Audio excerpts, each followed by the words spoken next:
Un marchand traverse la forêt et des gobelins lui sautent dessus parce qu'il est une proie facile pour eux.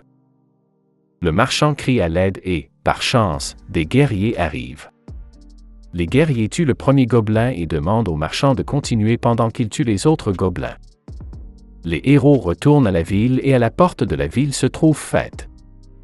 Fête est un garçon faible qui n'a rien d'autre qu'une capacité stupide appelée gloutonnerie, dont l'utilité est de lui donner faim.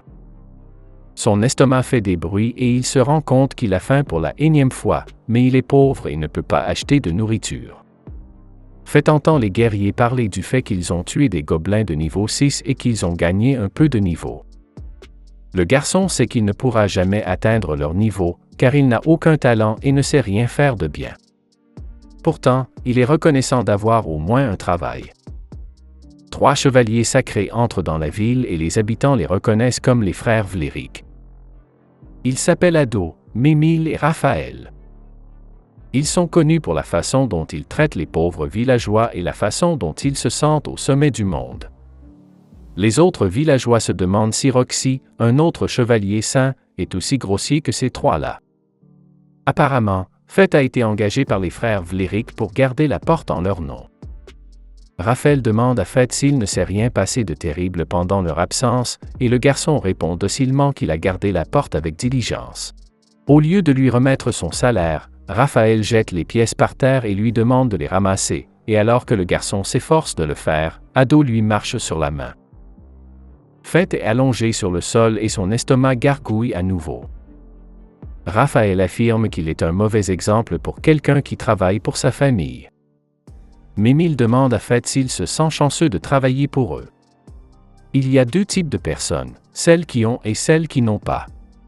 Ceux qui ont sont ceux que les dieux ont dotés d'un pouvoir extraordinaire, connu sous le nom de compétence. Ce sont les membres de la noblesse, tandis que ceux qui n'ont rien luttent jusqu'à la mort et vivent dans la pauvreté. Fête est qualifié de malheureux et d'inférieur. Les frères continuent à l'insulter et à le piétiner jusqu'à ce que Roxy arrive et les rappelle à l'ordre, leur rappelant que leur tâche en tant que chevalier sacré est de protéger le peuple. Les frères s'en vont et Roxy se dirige vers Fête, l'aidant à s'essuyer le visage. Il lui en est reconnaissant, mais elle affirme que c'est son devoir et que si cela se reproduit, il devra le lui signaler.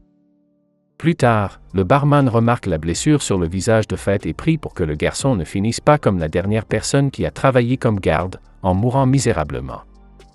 En rentrant chez lui, Fête prie pour que sa vie change et qu'il ne meure pas comme un pauvre esclave. Il voit des voleurs escalader la porte et il ressent le besoin d'avertir Roxy de leur présence, mais comme il ne peut pas laisser la porte sans surveillance, il prie Fate qu'elle s'occupe des voleurs. Soudain, Fête entend le choc des épées et les cris des voleurs. Roxy a tué la plupart d'entre eux, mais l'un des voleurs a réussi à s'échapper. Comme le voleur est blessé, il peut le tuer et poignarde le voleur avec le drapeau et l'homme meurt. Soudain, il entend un son provenant de sa fenêtre de statue, car sa compétence de gloutonnerie a été activée et il a gagné 2 nouvelles compétences, l'identification et la télépathie.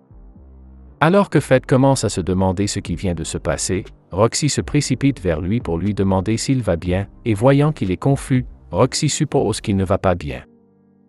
Fête commence à entendre les pensées de la jeune fille, comme si elle avait soudainement des capacités de lecture de l'esprit, et il dit qu'il va bien et la jeune fille dit qu'elle va devoir aller rapporter cette attaque à ses supérieurs.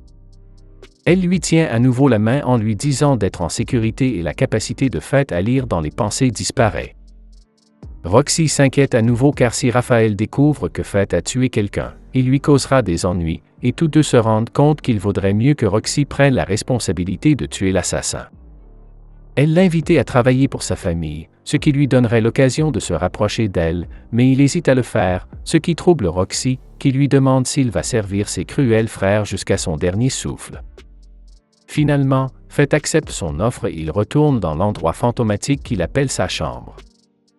Il commence à voir le menu de statuts qui montre que ses statistiques ont beaucoup augmenté. Il se demande ce qui lui a permis d'obtenir ces statistiques et reste pour l'instant reconnaissant que cela lui soit arrivé. Le lendemain matin, il se rend au bazar local pour trouver une arme qui lui convienne, mais comme il est très pauvre, le propriétaire du magasin le met à la porte. Le commerçant laisse le garçon fouiller dans les ordures et se remplit d'épées. Fett utilise ses talents d'identification et, heureusement pour lui, il trouve une épée noire, sale et négligée, tout comme lui. Soudain, l'épée se met à parler et lui dit qu'elle s'appelle Greed. L'épée a une main, lui promettant qu'elle en vaudra la peine. Pendant ce temps, les frères apprennent que Fett a l'intention de rejoindre la famille de Roxy, ce qui les met en colère, car la famille Hart fait partie des 5 grandes familles. Pendant ce temps, Fett se rend dans la nature pour tester sa nouvelle épée et lui parle pour en savoir plus sur ses origines. Un loup sauvage sort de nulle part et attaque Fett, mais il ne lui inflige aucun dommage car la capacité de gloutonnerie de E a considérablement augmenté ses statistiques. Peu après, des dizaines de démons attirés par la lune violette apparaissent, mais Fett les tue tous et ses statistiques augmentent à nouveau. Fett attribue tout le mérite à l'épée, mais l'épée n'y croit pas et dit aux garçons qu'ils sont des êtres semblables, pris au piège dans le même bateau. Mais l'épée mentionne la gloutonnerie dangereuse de Fett et qu'il est préférable pour lui de cacher ses capacités au public. Fett se rend compte que ses capacités défient littéralement les lois de ce monde, mais il n'a plus peur car il a maintenant sa fidèle épée à ses côtés. Fett récupère l'anneau des monstres morts et l'échange avec la guilde des aventuriers, ce qui lui rapporte de l'argent. Il peut maintenant manger un bon repas avec cet argent et il se dirige vers un restaurant quand soudain une fille lui tombe dessus. Il découvre qu'elle est retenue en otage par l'homme à côté d'elle, alors Fett les suit tous les deux jusqu'à un entrepôt vide et se demande comment il va sauver la pauvre fille. Nous voyons ensuite un orphelinat. La religieuse explique aux enfants comment Saint Laplace a créé leur monde. La vieille dame affirme ensuite que leur Dieu a quitté leur monde et a donné aux gens des pouvoirs spéciaux. Elle demande aux enfants s'ils connaissent le nom de ces pouvoirs, ce à quoi ils répondent « compétence ». La religieuse dit alors aux enfants de remercier Saint Laplace pour leur repas. L'un d'entre eux n'a pas encore touché à sa nourriture. La religieuse lui demande s'il se sent bien, et le garçon répond simplement que Saint Laplace ne joue pas franc jeu. Elle lui explique que les chevaliers et les guerriers sacrés ont des compétences extraordinaires. Mais le jeune garçon pense qu'il a été abandonné à cause de ses faibles compétences. Le garçon pleure en souhaitant être né dans ce monde. La nonne réconforte l'enfant, mais une autre nonne arrive en trombe. Elle explique qu'ils n'ont pas trouvé la fille qui a disparu, et qu'ils vont donc la chercher en ville. La fille disparue est la même que celle qui a été capturée par le méchant. Ce dernier donne des coups de pied au poteau auquel elle est enchaînée, lui disant de pleurer et de crier. Il prétend qu'elle deviendra le jouet des chevaliers saints, mais la fille ne fait toujours pas de bruit. Elle entend alors des pas, mais c'est Fett, qui lui dit que tout ira bien. Il la libère de ses chaînes et lui dit de se dépêcher de s'enfuir. Cependant, l'autre homme est revenu. Il explique qu'il lui arrive de rencontrer des types comme Fett, des types pathétiques et inutiles qui se prennent pour des héros de la justice. Fett sourit simplement à la fille et sort Greed pour combattre le méchant. Ce dernier se moque de Fett, lui demandant s'il est capable de se battre tout en protégeant la fille. Il commence à se rapprocher, et la fille finit par s'accrocher à la chemise de Fett, effrayée. Fett pense qu'il doit la mettre à l'abri, mais il ne sait pas où. Greed a une idée et dit à Fett de reculer parce que l'autre gars pense que Fett est plus faible que lui. Par conséquent, Greed veut que Fett profite de la confiance du gars. Fett suit les instructions et commence à s'enfuir avec la fille. Le type les suit lentement et dit qu'il tuera Fett s'il fait tomber les boîtes. Il tente alors de mettre Fett en colère en lui expliquant que la fille deviendra obéissante lorsqu'elle verra le corps de Fett sans âme. Fett renverse alors les boîtes sur lesquelles passe l'autre type et s'en sert pour sauter et l'attaquer. Le gars réussit à esquiver, se contentant d'une égratignure à la joue. Le type commence alors à prendre son sérieux, et son épée se met à briller. Fett utilise à nouveau les boîtes pour bondir vers le type et parvient non seulement à couper l'épée en deux, mais aussi à découper le type en tranches. Alors que le type est encore en vie, Fett lui demande ce qu'il voulait dire en parlant d'amener la fille au chevalier sacré. Il demande qui a ordonné au gars d'enlever la fille, mais le gars refuse de répondre. Fett décide alors de le poignarder et de le torturer. Au bout de quelques secondes, le type accepte de révéler qu'il a engagé. Il s'agit de Ado Vlerick, le type qui battait Fett au hasard. Il s'avère que ce type est un fou qui aime montrer aux enfants orphelins comment tirer à l'arc. Mais au lieu de tirer sur des pommes, il tire sur des cerveaux. Fett emmène alors la fille à l'extérieur, en lui disant qu'elle ira bien à partir de maintenant. Il l'invite à manger quelque chose et lui demande son nom, Sahara. Il emmène Sarah aux étals de la rue et lui achète des bâtonnets de viande. La jeune fille commence immédiatement à manger et explique que c'est la première fois qu'elle mange de la viande. Il la ramène ensuite à l'orphelinat, où elle retrouve les nonnes. Elle remercie Fett d'avoir aidé Sahara, mais il devient confus. Elle lui demande si tout va bien, mais il répond simplement que personne ne l'a jamais remercié auparavant parce qu'il a une compétence en matière de déchets. La fille est confuse et lui demande ce qu'il en est. Fett explique que sa compétence lui donne simplement faim. Il se rapproche alors de Sahara et tente de l'encourager. Il lui dit que peu importe la difficulté des choses, si elle arrive à en rire, elle finira par trouver le bonheur, un jour ou l'autre. Ce sont les mêmes mots que son père lui a dit quand il était encore enfant. Il ne les comprenait pas à l'époque, mais ils l'ont aidé au fil des ans. Il s'éloigne ensuite, et Greed explique que non seulement ses statistiques ont augmenté, mais qu'il a aussi acquis la technique de l'épée à une main. Il félicite Fett pour sa nouvelle compétence, mais Fett est confus. Greed explique qu'il s'agit d'une compétence technique qui lui permet d'obtenir des tekkars. Il s'agit littéralement de techniques secrètes. Dans ce cas, il peut attaquer 2 fois en même temps. Fett est d'abord impressionné, mais il se rend compte que si le gars avait réussi à utiliser cette technique, il aurait été découpé en 3 à l'instant même. Fett se plaint à Greed qu'il aurait dû l'avertir plus tôt. Mais Greed se contente de dire que Fett est un héros qui essaie de sauver une fille. Fett répond qu'il n'est pas un héros et révèle qu'il n'aurait pas eu affaire à ce type s'il avait été au courant de ses compétences. Greed explique alors que les batailles se résument à la chance du moment. Fett se fixe alors un nouvel objectif, devenir assez fort pour éviter de gagner sans avoir de chance. Pendant ce temps, dans un bar, un vieil homme annonce que Sœur Mason a été terrassée par un dragon divin à Gallia. Le barman demande ce qu'il adviendra de la famille Hart, et le vieil homme répond que Roxy lui succédera. Le principal problème est que Sœur Mason tenait les chevaliers saints en échec, si l'on peut dire. Et le vieil homme n'est pas sûr qu'elle puisse les tenir en respect. Le barman répond que les frères et sœurs Vlerick sont des ordures et qu'il préfère parler de choses plus agréables. Le vieil homme pose alors des questions sur Fett, et le barman répond qu'il avait l'habitude de passer tous les jours après le travail. Le lendemain, Fett arrive dans le quartier de Holy Night, l'air frais. En s'approchant, il s'aperçoit que Roxy vit dans un immense manoir. Il finit par la rencontrer près de la fontaine, et elle sourit, expliquant qu'elle l'attendait. Mais Fett ne répond pas, il est subjugué par sa beauté. Il lui dit qu'elle est jolie, et elle devient timide. Elle lui fait alors visiter l'intérieur, et son premier arrêt se fait devant une tombe. Il s'avère qu'il s'agit de son père, et elle présente Fett à ce dernier. Elle lui explique que cela s'est passé il y a 5 jours, lorsqu'il a rencontré un dragon divin. Fett se souvient que Gallia est un continent dominé par les monstres. Et l'une des tâches des chevaliers saints est de contenir ces monstres. Elle explique que c'était le devoir de sa famille de contenir les monstres cette année. Pourtant, un dragon divin disparu depuis 1000 ans est soudainement apparu et son père est parti dans un autre monde. Fett se rend compte qu'elle a souffert ces derniers jours, mais qu'elle a quand même veillé sur lui. Il commence à se sentir triste, mais elle lui dit de ne pas le faire. Elle est la nouvelle chef de la famille et lui dit qu'ils travailleront ensemble pour en faire un endroit joyeux. Fett accepte ses paroles et manque de lui serrer la main, mais il se rend compte que cela activerait la télépathie. Heureusement, le chef de cuisine Med, Haru, apparaît au même endroit.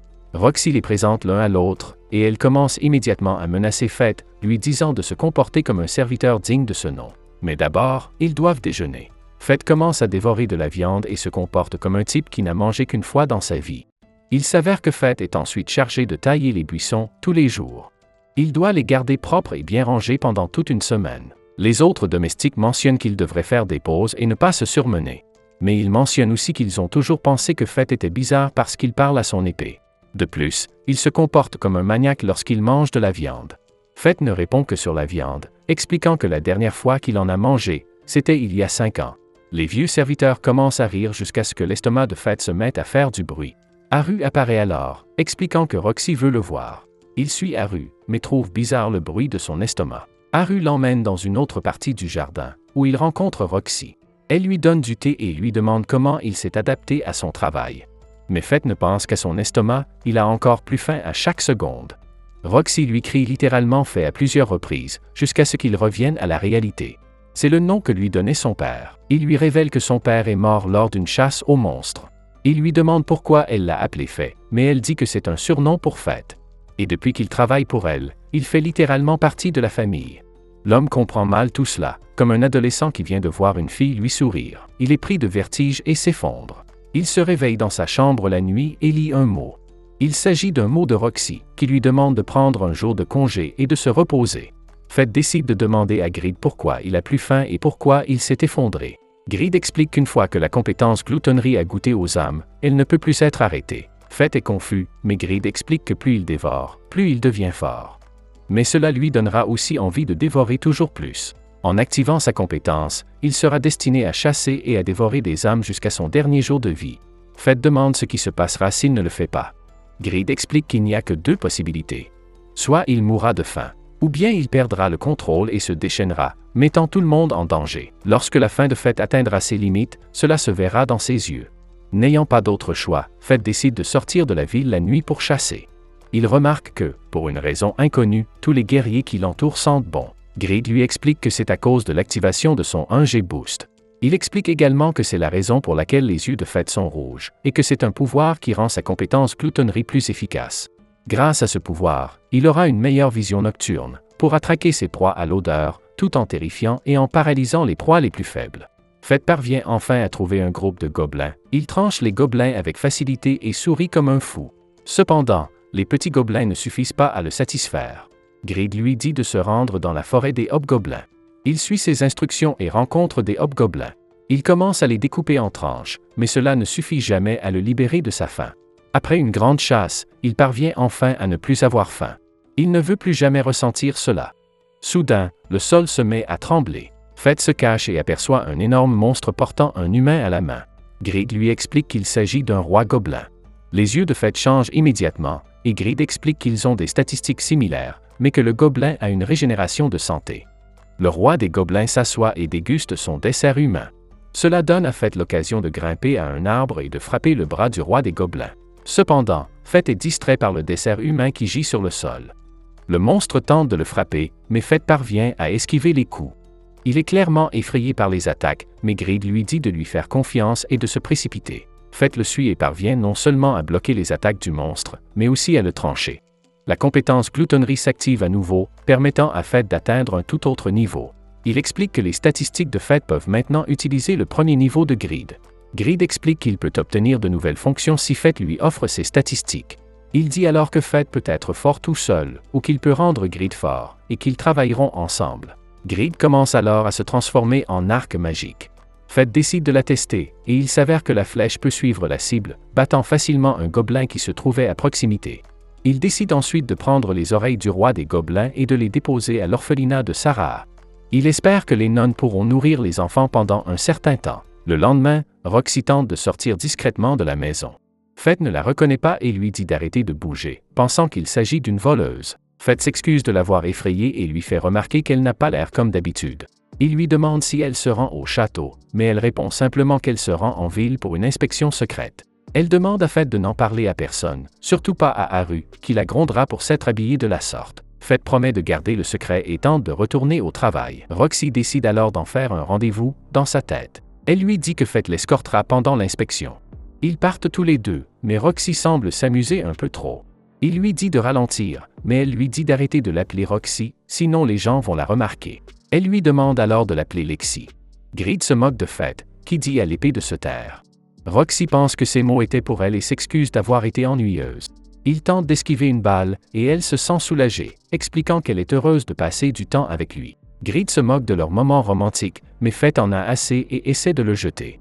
Mais Roxy l'en empêche, lui disant qu'il ne peut pas traiter son arme de cette façon. Elle réalise alors qu'elle n'a jamais jeté un coup d'œil à son épée auparavant. Fett se rend compte qu'il s'agit d'un gros problème, car quelqu'un qui n'a aucune compétence comme lui ne devrait pas avoir d'épée. De plus, il ne peut parler à personne de sa compétence gloutonnerie. Il finit par laisser tomber l'épée et Roxy la ramasse. Roxy dit que Greed a besoin d'un peu d'entretien et promet de l'emmener chez le forgeron de sa famille. Il continue à marcher et Fett dit à Greed qu'il va enfin être poli. Mais Greed ne répond pas.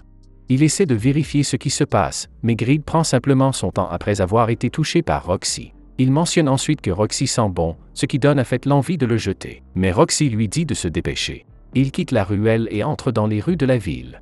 Elle est pleine de vie, de marchands et de gens de toutes sortes. Roxy voit de beaux raisins et s'arrête. Le marchand lui explique fièrement qu'il s'agit du vignoble de la famille Hart. Elle veut goûter et le marchand lui en donne 2.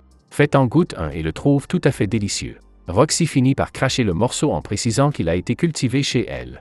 Le marchand est troublé par sa déclaration. Fett se rend compte qu'elle risque d'être découverte, mais Greed lui donne une idée. Fett intervient, expliquant au marchand qu'un de ses proches travaille pour la famille Hart. Le marchand est convaincu et s'en va. Elle le remercie de l'avoir sauvé, mais l'attention de tous est attirée par autre chose. Les chevaliers sacrés arrivent. Tout le monde se tait et tente de détourner le regard. Ils sont inquiets, ne sachant pas ce que le saint chevalier fait ici. Ils pensent tous que les chevaliers sacrés de Baran ont abusé de leur pouvoir depuis la mort du père de Roxy. Pourtant, l'estomac de Fett fait du bruit quand le chevalier passe. Il demande qui a fait ce bruit et s'approche de Fett. Fett se met à genoux et tente de s'excuser, mais le saint chevalier dit qu'il ne l'entend pas. Le chevalier s'apprête à donner un coup de pied à la tête de Fett, mais Roxy intervient. Elle explique que Fett s'est déjà excusé, mais que l'écervelé commence à s'en prendre à Roxy. Il se demande qui est cette fille qui essaie de répondre à un chevalier sacré. Mais quand il la regarde, il la reconnaît presque. Tout le monde demande alors si ce n'est pas Roxy de la famille Hart.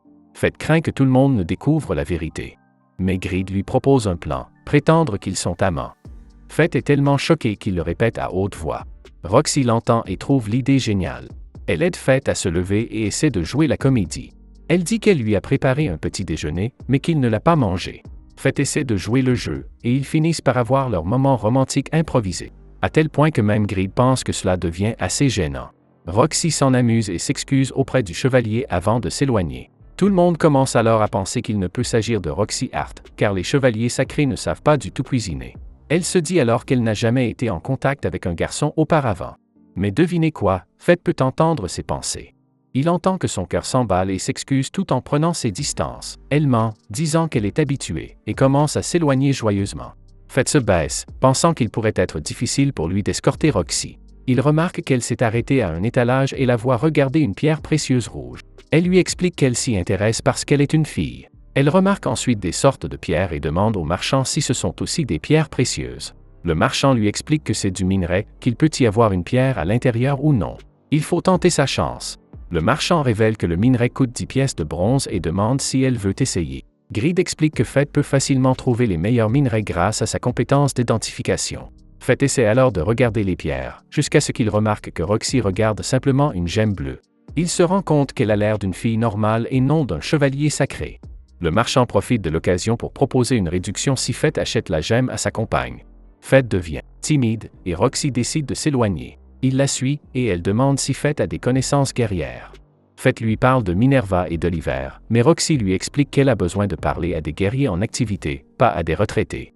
Ils se montrent curieux, mais ils sont interrompus par une conversation sur le massacre des gobelins. Il s'avère que les gens pensent que c'est un monstre de haut niveau qui l'a fait.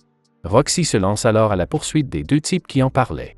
L'un d'eux pense que la théorie du monstre est stupide parce que les oreilles du roi des gobelins ont été données à un orphelinat. Roxy interrompt alors les deux hommes et s'enquiert des détails. Elle leur demande s'ils savent quelque chose sur le monstre errant, mais ils ne le savent pas et s'éloignent. Elle demande alors à Fett de l'emmener là où les guerriers se rassemblent.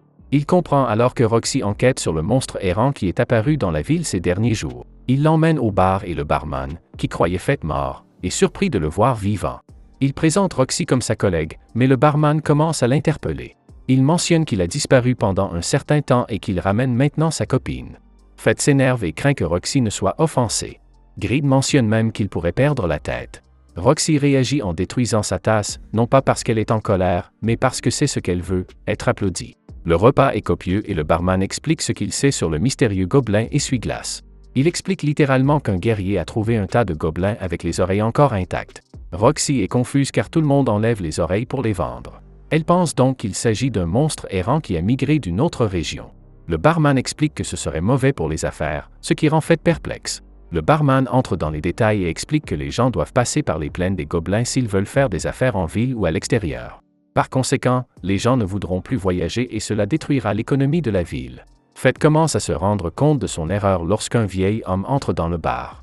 Il croit voir un fantôme car il pensait lui aussi que Fett était mort. Il s'avère que le vieil homme a lui aussi des informations.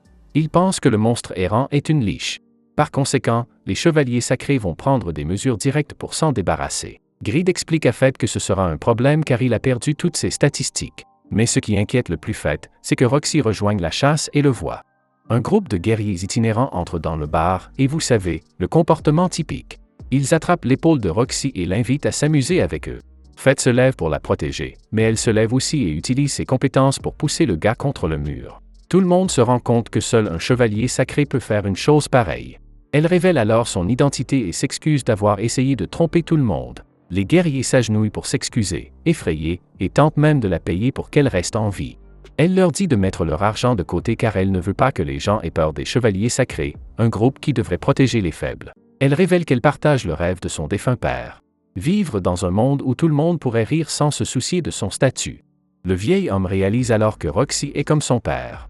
À ce moment-là, Fett se promet de suivre Roxy jusqu'à ce qu'elle réalise ce rêve. Après s'être amusés tous ensemble, Roxy emmène Fett chez le forgeron.